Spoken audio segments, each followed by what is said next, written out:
매일 아침 책 읽기로 하루를 시작하는 행복 습관, 미라클 독서입니다.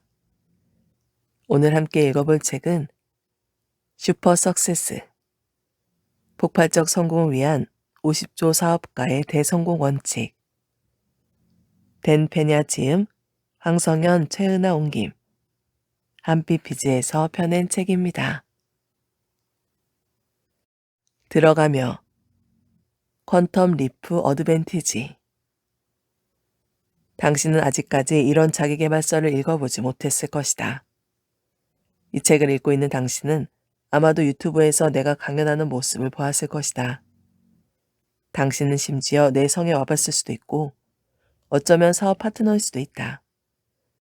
그렇다면 당신은 이 책이 내가 퀀텀 리브 어드밴테이지 세미나에서 청중에게 말하는 방식으로 쓰였다는 것을 즉시 알아차릴 수 있을 것이다. 당신은 또한 이 책이 모두를 위한 책이 아니라는 점을 이해할 것이다. 실제로 성공은 모두를 위한 것이 아니기 때문이다. 하지만 내가 여러 해 동안 사람들의 머릿속에 각인시켜온 모든 퀀텀 리브 전략을 이 책 한 권에 담아두었으므로 분명히 유용한 도움을 받을 수 있을 것이다.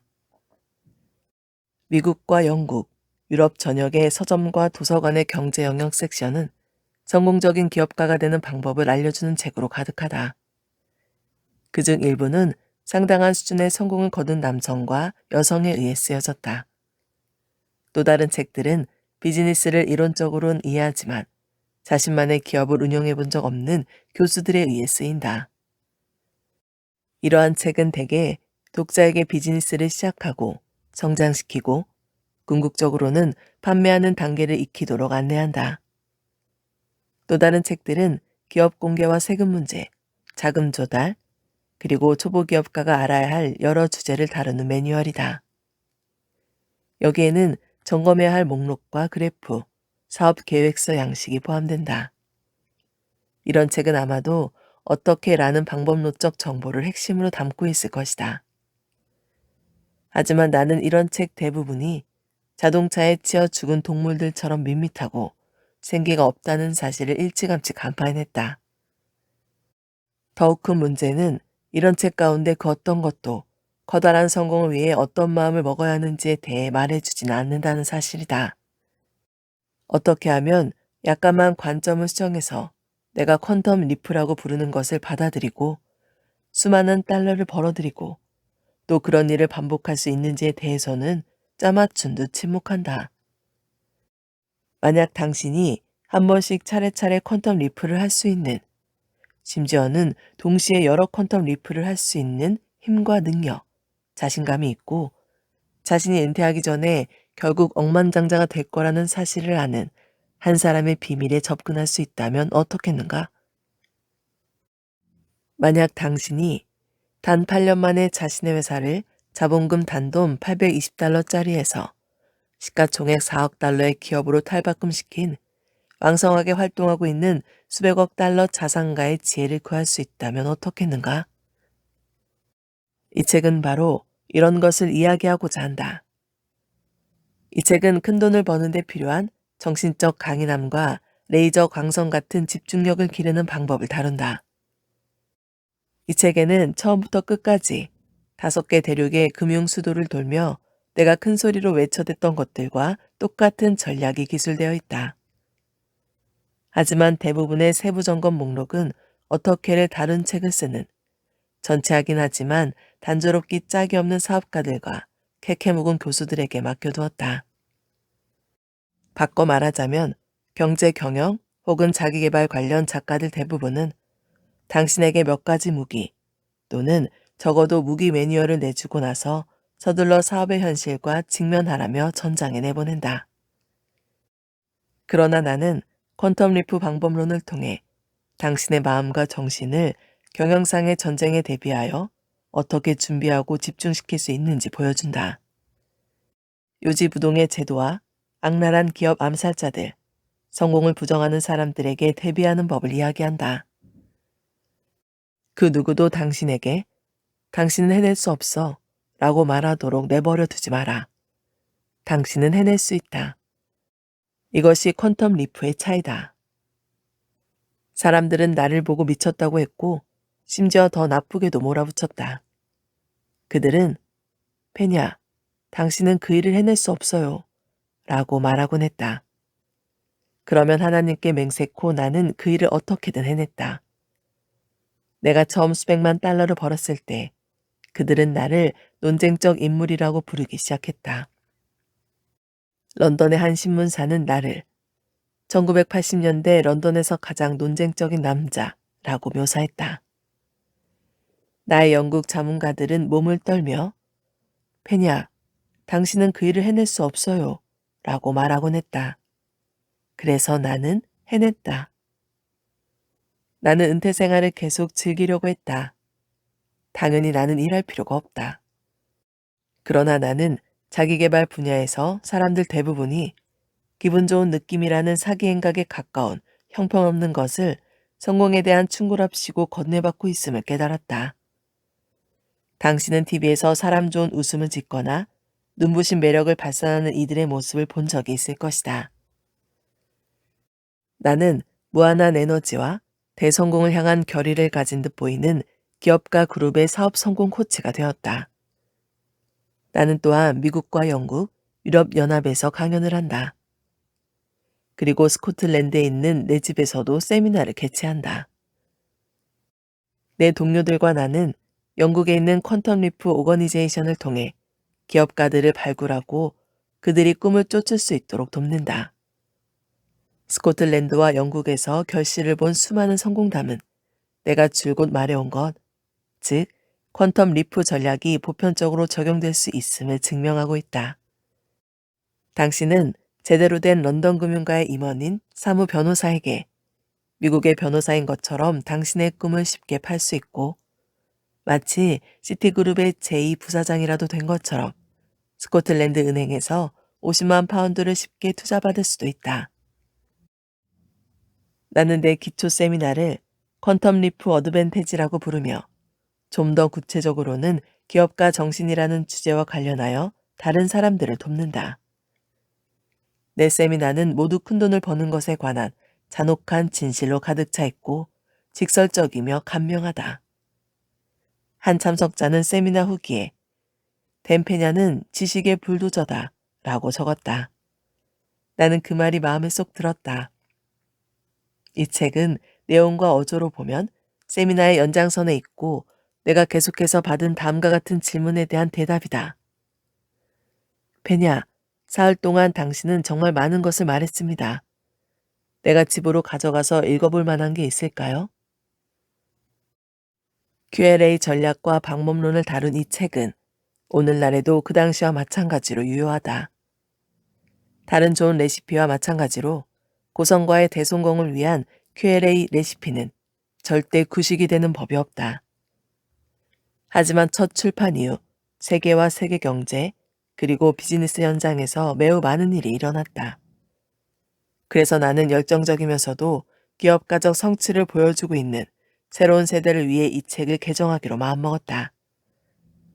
지금 이 책을 읽고 있는 당신이 그중 한 사람일지 모르겠다.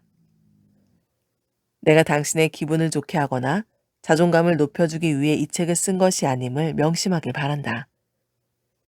그보다 기업이 실제로 어떻게 운영되는지, 시스템이 당신을 위해 제대로 작동하도록 만들기 위해 당신이 어떻게 생각하고 느끼고 훈련하고 준비해야 하는지와 관련하여 당신이 마땅히 알아야 할 날 것 그대로의 진실을 내어준다.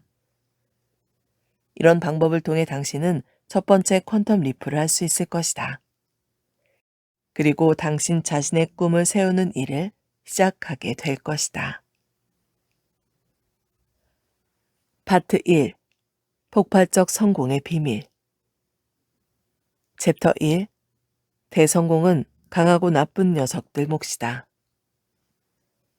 나는 남의 호감을 사기 위해 입에 발린 말을 할 생각이 없다. 당신이 날 좋아하든 말든 상관없다. 나는 세미나장에 가득 찬 사람들을 보며 흥미로운 사실을 발견했다. 참석자들은 강연에 열광적으로 반응할 준비가 되어 있었지만 놀랍게도 대체로 강연 내용에 냉담했다. 대다수는 큰 성공을 이루는 실제 이야기보다 기분 좋은 이야기나 유쾌한 격언에 더 관심이 있는 듯했다. 넌 성공할 자질이 있어. 내면의 소리를 들어봐. 그러면 부의 잠재력을 끌어낼 수 있을 거야. 그들은 이런 말로 위로받고 싶어 했다. 지금 잘하고 있음을 확인받고 싶어 했다. 그래, 우린 잘하고 있어. 라는 흔한 말처럼. 근데 모조리 헛소리다. 비즈니스계의 괴팍한 혁명가로 알려진 나는 어째서 세미나 사업에 발을 들이고 책을 쓰기로 마음먹었을까?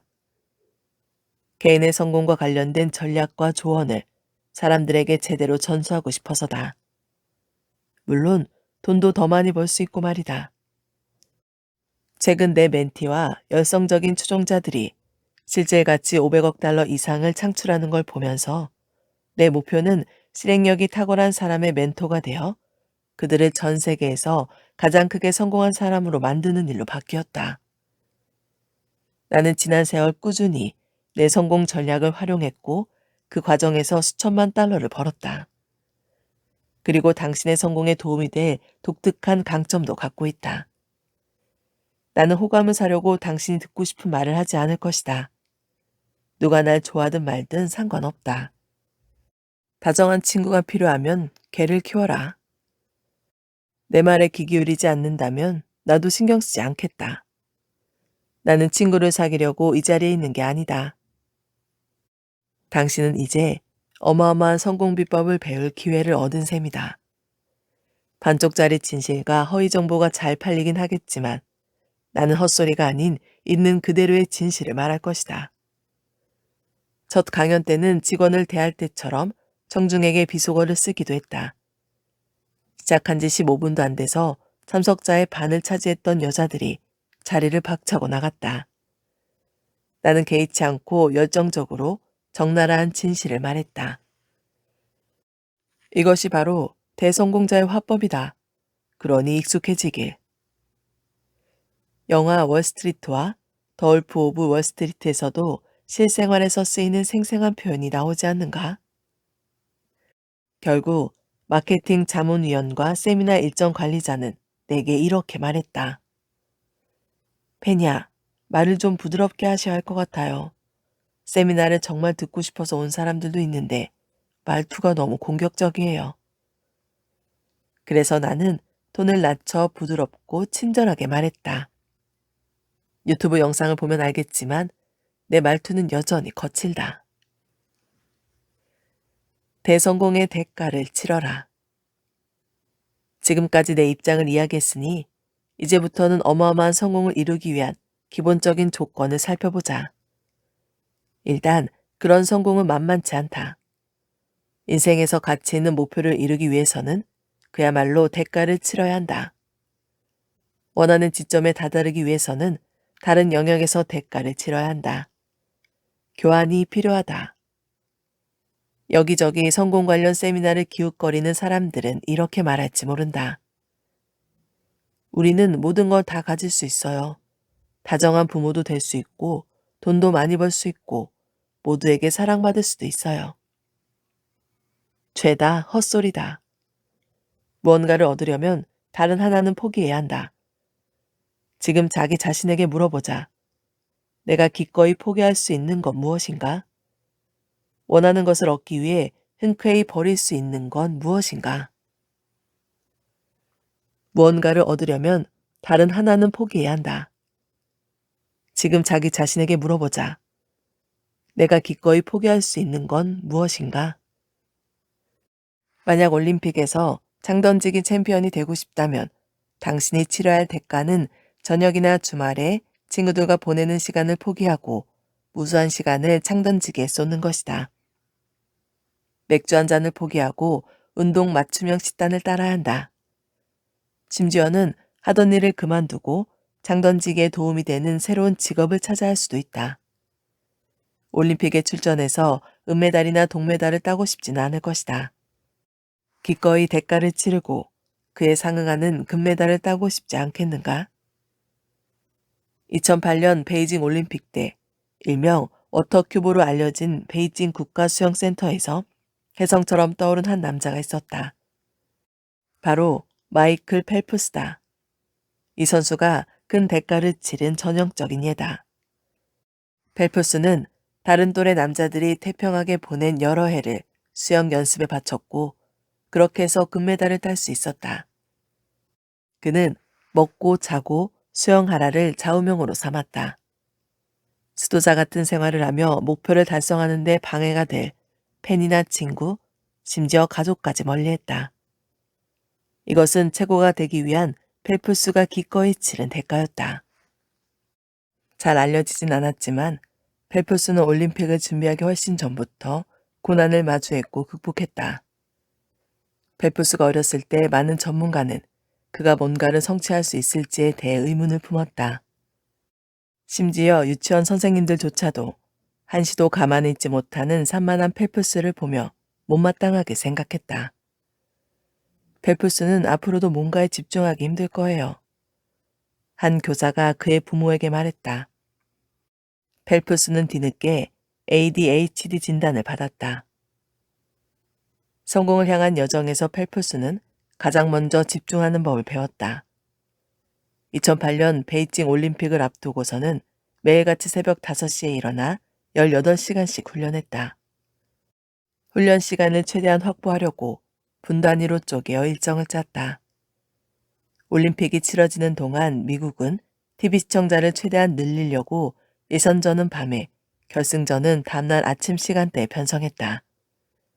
선수들에게는 살인적인 일정이었다. 하지만 펠프스는 혹독한 연습량을 줄이지 않았다. 아침에 일어나서 연습하지 않으면 경기에 나가지 않았다. 이러한 집념은 대개 다음 도약으로 이어진다. 올림픽에서든 회의실에서든 대성공은 누구나 할 수 있는 게 아니다. 내가 부를 축적할 때 치른 대가는 가족을 거의 보지 못한 것이었다. 딸이 태어난 첫 해에도 242일 동안 집에 없었다. 새 아이의 생일에도 집에 있던 적이 거의 없었다.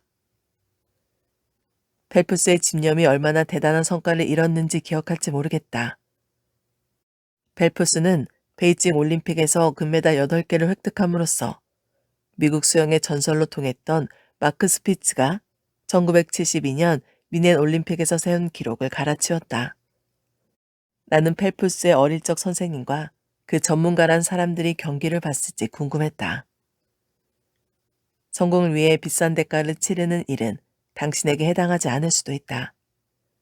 모든 사람이 비싼 대가를 치르면서까지 성공하려고 하진 않는다. 성공한 사람들이 적은 이유도 그 때문이다. 마크 저커버그는 빌 게이츠와 기술 신동들이 세운 미국의 전형적인 성공 공식을 따랐다. 마크 저커버그는 보통의 10대들과는 달리 컴퓨터를 만지작거리며 시간을 보냈는데 이것이 그가 치른 성공의 대가였다. 그런 대가를 치른 결과는 어땠을까? 마크 저커버그는 21세기 소셜 네트워킹의 역사를 다시 쓰며 엄청난 인기를 구가하는 페이스북을 설립했다. 7천만 명 이상의 활동적인 페이스북 사용자들은 페이스북에 열광적으로 환호한다. 저커버그에게는 순자산 15억 달러를 보유한 최고 신랑감이라는 찬사가 따랐다. 하지만 저커버그가 대성공의 길을 모두에게 추천할지는 의문이다. 이 책이 제시한 전략 중 몇 가지만 실천에 옮겨도 당신은 지금보다 더 큰 성공을 이룰 것이다. 이 책 한 권만 읽어도 세미나를 돌아다니며 책이나 테이프를 사는 데 쓸 돈을 훨씬 아끼게 될 거라는 뜻이다. 크게 성공하려면 머리가 엄청나게 좋아야 한다고 믿는 사람들이 많다. 하지만 내가 경험한 바로는 그렇지 않다. 당신의 IQ가 평균인 100이라고 가정해보자. 나의 IQ가 당신보다 낮을 수도, 반대로 당신이 나보다 낮을 수도 있을 것이다. 나 또한 IQ 100이라고 가정해보자. 그런데 내 IQ보다 10배 높은 사람이 있을까? 내가 아는 한 등록된 최고 IQ는 240 정도다. 그렇기에 우리 IQ의 100배 이상인 사람이 존재한다는 건 불가능하다. 심지어 5배 이상도 말이 안 된다. 그러면 도대체 일반인보다 100배 이상의 돈을 번 사람들은 뭐가 다른 걸까? 남들보다 IQ가 100배, 1000배인 것도 아닌데 어떻게 해서 100배, 1000배 이상의 돈을 번 걸까? 대체 어떻게 해서? 나는 답을 알고 있다. 그들은 당신보다 원대한 꿈을 꾸었다. 그들의 기대치는 당신보다 높았다. 이게 정답이다. 피터 세이지는 대단히 성공한 영국 사업가로 전 세계를 누비며 인생을 즐길 줄 아는 열정적 모험가였다. 세이지는 새로운 도전에 대한 영감이 솟을 때, 그러니까 도전을 실행할 아이디어가 떠오를 때면 생각을 세 번 한다고 했다. 바로 이게 내 사고법이다. 다시 태어난다면 바꾸고 싶은 게 뭐가 있냐는 질문을 종종 받는다. 딱 한 가지 있다. 다음 생에는 목표를 더 높게 잡을 것이다. 바로 그거다. 엄청난 성공을 이루기 위해 나는 지금도 목표를 높게 잡는다. 그들은 당신보다 원대한 꿈을 꾸었다. 그들의 기대치는 당신보다 높았다.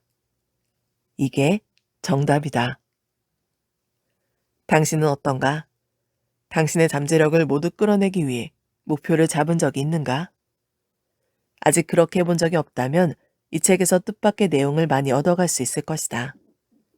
과장을 좀 보태서 말하자면 이 책이 인생의 전환점이 될 수도 있다. 앞으로 나올 이야기와 방법론을 따르다 보면 운의 흐름이 바뀔 수도 있다.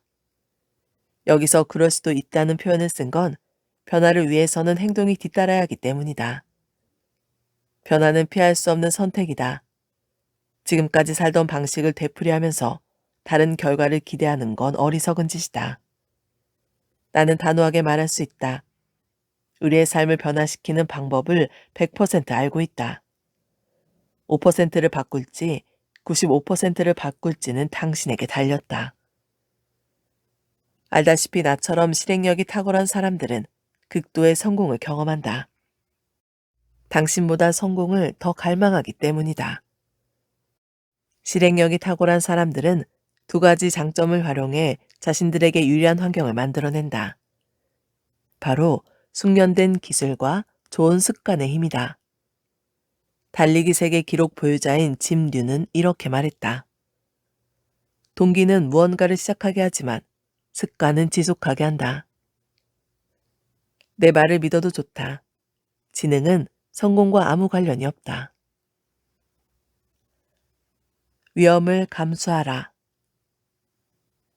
엄청난 성공을 달성한 사람은 위험을 다른 시각에서 바라본다. 찰스 기븐스는 위험이 없는 부라는 책을 써서 큰돈을 벌었다.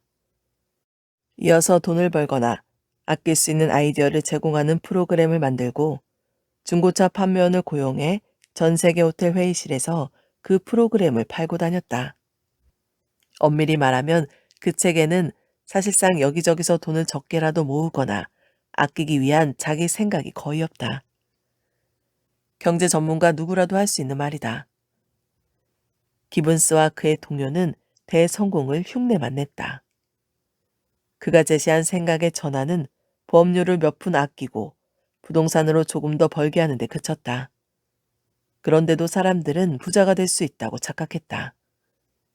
결국 기븐스와 주변 인물들은 법정에 섰고 사회에서 영영 모습을 감추었다. 진짜 대단한 성공을 이룬 사람들은 성공에는 위험이 필수라고 본다. 내가 세미나에서 언급한 퀀텀 리프는 매출을 올리거나 시장에 새로 진입하는 것으로는 결코 달성할 수 없는 폭발적이고 기하급수적인 성장을 의미한다. 퀀텀 리프에는 위험이 따른다. 대성공을 이룬 사람들은 위험을 성장 필수 조건으로 받아들인다. 아끼는 제자 중에 피델 바르가스가 있다. 1990년대 중반 멕시코 바버들이라는 모임의 일원이었다. 바르가스의 가능성을 본 나는 그가 스코틀랜드의 거스리성에 열린 세미나에 참석할 수 있도록 힘썼다. 나처럼 바르가스도 로스앤젤레스 바리우 출신으로 대학을 졸업하고 하버드에서 MBA 과정을 마쳤다. 몇 년 전에는 23세의 나이에 캘리포니아 볼드윈 파크의 시장이 되어 미국에서 가장 젊은 시장이라는 타이틀과 함께 뉴스에 소개됐다. 요즘에는 남부 캘리포니아에서 벤처금융 투자회사를 운영하고 있다. 바르가스는 Q&A의 오래도록 깊은 인상을 받았다. 바르가스는 이렇게 말했다. 덴베냐는 마치 영웅처럼 느껴졌다. 인생의 마지막 한 방울까지 쥐어짜라고 말하는 듯했다. Q&A의 가르침은 단순하지만 강력하다. 제대로 된 성공을 하고 싶으면 위험을 감수하라는 것이다.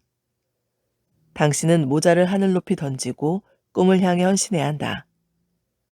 베냐는 성공의 가장 큰 장애물이 패배의 두려움에 사로잡히고 진부한 통념에 휩쓸리는 것이라고 가르친다. 뭔가를 달성해 본 적이 있다면 그 과정에 도사리고 있었던 위험을 생각해보라. 처음 일을 시작했을 때를 기억하는가? 그 일은 위험을 헤쳐나가며 자리 잡지 않았는가? 결혼에는 위험 요소가 없을까? 아이를 키우거나 집을 새로 마련할 때는? 왜 사람들은 삶의 여러 영역에서는 위험을 감수하면서 성공을 위한 위험 감수에는 진저리 치는 걸까? 성공 전략과 성공률에는 위험이 없을 수가 없다. 계약서에 서명할 때까지 바로 옆에 위험이라는 망령이 도사리고 있든 은행에 당신 돈이 있든 말든 상관없다. 그냥 저질러라. 사업을 성장시키는데 위험을 감수하지 않으면 활력이 떨어진다. 나는 만사가 순조롭게 진행된다는 말을 싫어한다. 일에 반전이 없으며 언젠가 망할 것이라는 뜻이기 때문이다. 사람들은 혼돈 속에서 질서가 생겨난다는 사실을 자주 잊는 듯하다. 한두 번 모험을 해보고 실패하면 다시 안전한 장소로 피신하는 사람들도 있다. 그들에게 실패는 자신감을 떨어뜨리고 자칫하면 남은 생을 망가뜨리는 위험한 도박이다. 1955년 냉전이 최고조에 달했을 때 사람들은 모두 핵폭탄을 신경 쓰고 살았다. 50메가톤급 핵폭탄이 마을에 떨어질까봐 학생들은 책상 밑에 숨는 대피 훈련을 받았다. 당시 LA 경찰관이었던 아버지는 럭십 마이닝이라는 회사에서 1만 달러를 투자하라는 꿰매 걸려들었다. 네바다에 우라늄 광산을 짓는다는 회사였다. 결국 아버지는 신용사기를 당해 1만 달러를 잃었다. 1955년에 1만 달러는 제법 큰 돈이었다. 하지만 아버지에게 돈보다 더 큰 피해는 땅에 떨어진 위신이었다. 아버지는 그 후로 몇 년 동안 남들의 비웃음을 샀다.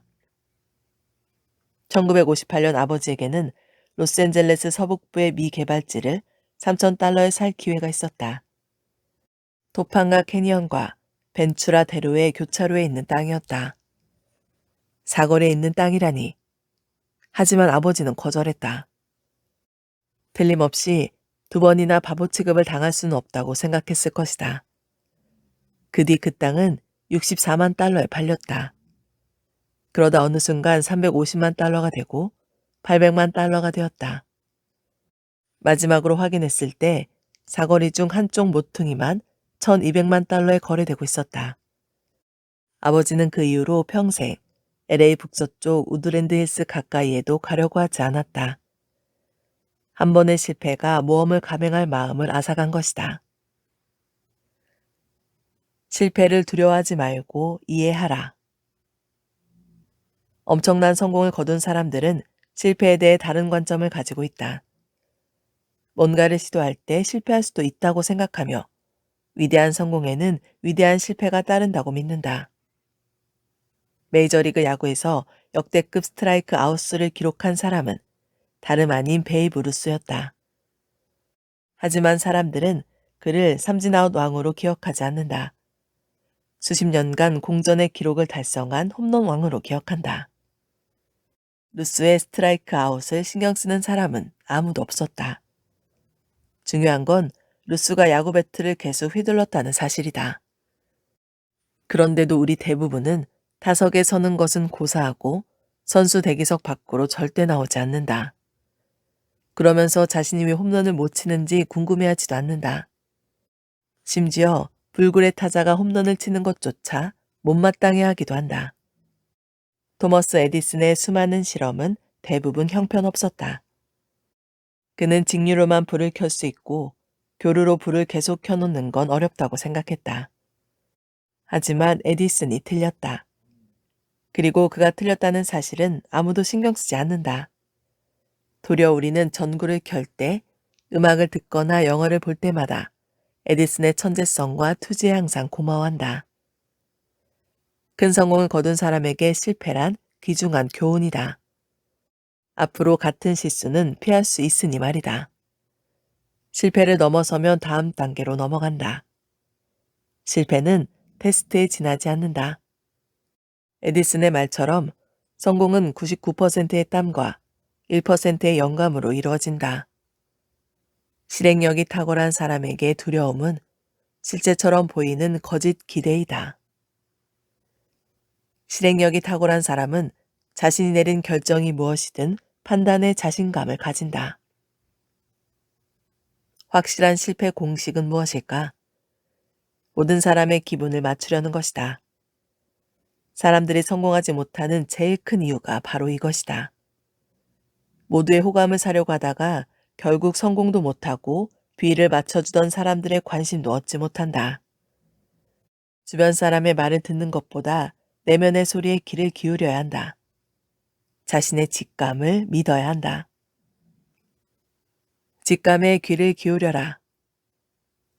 직감은 실행력이 탁월한 사람의 의사결정 과정에서 중대한 역할을 한다. 오랜 시간 직감은 여자들의 전유물처럼 여겨졌다. 여자의 직감은 타고나지만 남자의 직감은 어떤가? 직감이란 동물적 본능, 즉 원시시대의 생존 기술이다. 누구나 감각이 있다. 자신에게 가장 유리한 환경에 대한 직감이 있다. 대개 이러한 직감을 무시할 때 문제에 부딪힌다. 오늘날에는 컴퓨터 탓에 직감에 대한 의존도가 약해졌다. 우리는 너무 자주 뒷일을 걱정한다. 당신이 파티에 갔는데 매력적인 상대를 만났다고 가정해보자. 상대의 미소가 단순한 친절이 아니라 당신을 향한 호감처럼 느껴진다. 그는 당신을 유혹하듯 스킨십을 한다.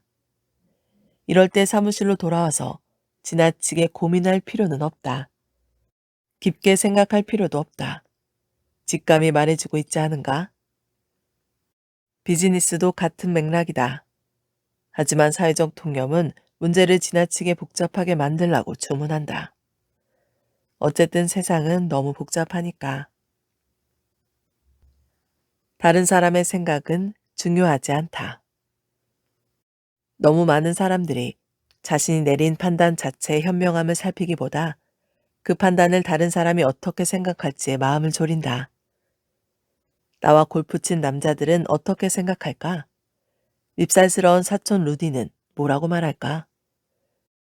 아메이 제품 상자를 차고에 쌓아둔 마사 이모는 뭐라고 말할까? 이런 생각이 끝없이 든다. 이봐, 빌 게이츠가 다른 사람들 생각에 신경이나 쓸 것 같은가? 도널드 트럼프가 자신보다 푼돈을 버는 전문가 의견에 콧방귀나 낄 것 같은가? 그렇지 않다. 실제로 당신은 결정에 필요한 모든 자료를 갖고 있다. 연구와 실사까지 모두 마쳤다. 경쟁자에 대한 판단도 끝났다. 마음속 깊은 곳에서 직감이 말을 건다. 이번 기회를 꼭 잡으라고. 실행력이 탁월한 사람들은 위험 요소를 평가하고 결정을 내리며 행동을 취한다. 그리고 이런 생각은 절대 하지 않는다. 아, 이것저것 해봤어 했는데 실수한 것 같아. 실행력이 탁월한 사람은 자신이 내린 결정이 무엇이든 자신감을 가진다. 지나간 결정을 후회하는 것보다 앞으로 해야 할 일이 더 급하다. 다른 중요한 결정도 내려야 한다. 그러니 뒤돌아보지 말고 다음 단계로 넘어가라. 나는 보통 이렇게 말한다. 내가 틀릴지도 모르지만 걱정 안 해. 안 그랬으면 내가 어떻게 10만 건 이상의 사업 결정을 내릴 수 있었을까? 뒤돌아보지 마라. 대성공을 위한 전제 조건이 하나 더 있다. 뒤돌아보지 않는 것이다. 실행력이 탁월한 사람은 절대 뒤돌아보지 않는다. 어느 날 이 사람이 매장에 가서 새 차, 새 집, 새 옷 등 새로운 물건을 구입한다. 그런데 다음날 미처 사지 못한 더 나은 물건이 생각나서 다시 매장에 간다. 그러다 금세 우울해진다. 다시 물건을 사려면 전에 산 물건을 환불해야 하는데 그러려면 지난 쇼핑 과정을 다시 반복해야 하는 탓이다. 이런 사람은 결코 만족할 수 없다. 자신이 내린 결정에 자신이 없기 때문이다. 어떤 일을 결정할 때는 모든 정신력을 총동원해 마지막이라고 생각하고 결정해라. 그렇게 결정을 내려도 비즈니스 세계는 워낙 역동적이라 중간에 궤도 수정을 해야 할 수도 있다. 하지만 뒤돌아보지 마라. 당신이 나아가는 방향으로 시선을 고정해라. 커다란 차이가 있을 것이다. 행동의 대가를 치르고 위험을 감수하고 실패를 두려워하지 않으며 직감에 귀 기울이고 사회적 통념과 다른 사람의 생각을 무시하고 절대 뒤돌아보지 마라. 실행력이 탁월한 사람이 되기 위한 전략과 기술을 알아보기에 앞서 명심할 것은 주류의 생각에 휩쓸려 편안한 길을 가려고 하면 안 된다는 것이다. 나는 텍사스 석유업계에 뛰어든 뒤 이 점을 배웠다. 이 책은 나처럼 거물이 되고자 하는 사람들을 위해 썼다. 소변도 키가 큰 풀 쪽으로 향해 넣어라. 대성공은 우유부단한 사람에게 찾아오지 않는다. 전쟁 같은 비즈니스 세계에서 승리는 힘든 시기를 거친 강하고 나쁜 녀석에게 주어진다. 너무 감성적이면 안 된다. 대성공을 이룬 사람들은 지나치게 감성적이지 않다. 물론 그런 사람도 있을지 모르겠지만 나는 아직 본 적이 없다. 실행력이 탁월한 사람은 성공하는 기업의 전사들이다. 그들은 강력하게 행동하며 타협하지 않는다. 실수도 하지만 절대 뒤돌아보지 않는다. 그리고 어마어마한 돈을 번다. 크게 성공하라고 당신을 끌고 밀어붙이고 때리고 차고 회유할 생각은 없다. 나처럼 대해하는 것도 아니고 사실 꼭 그럴 필요도 없다. 내 관심사는 당신을 대성공의 문으로 안내하고 막대한 돈을 벌 수 있게 도와주는 것이다. 오늘 미라클 독서는 여기까지 읽도록 하겠습니다. 오늘도 함께 해주셔서 감사합니다.